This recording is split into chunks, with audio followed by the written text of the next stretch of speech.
Hello to everyone, welcome to my channel beauty tips. हाथ और पाँव की देखभाल। खूबसूरत दिलकश हाथ पाँव बनाने के लिए दी गई हिदायत पर अमल करें। एक टब को गर्म पानी से भरें। इसमें 1 खाने का चम्मच नमक, 2 अदद नींबू का रस, साबुन शामिल करें। अपने हाथ और पाँव को 10 मिनट के लिए इसमें भिगोएं। ब्रश के साथ अपने हाथ और पाँव को साफ लें।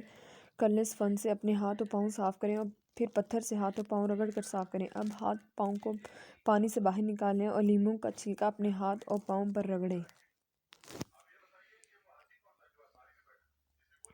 थोड़ी सी हल्दी, 1 खाने का चम्मच बेसन, 1 खाने का चम्मच दही मिलाकर मसाज पेस्ट तैयार करके हाथ और पाँव पर लगाएं। 10 मिनट के बाद इसे धोकर साफ कर लें। हाथ पाँव खुश्क होने पर ग्लेसिया, अर्के गुलाब और नींबू का रस मिलाकर हाथ पाँव पर लगाएं। आखिर में अपने खूबसूरत पाँव की हिफाजत के लिए जुराबें पहन लें।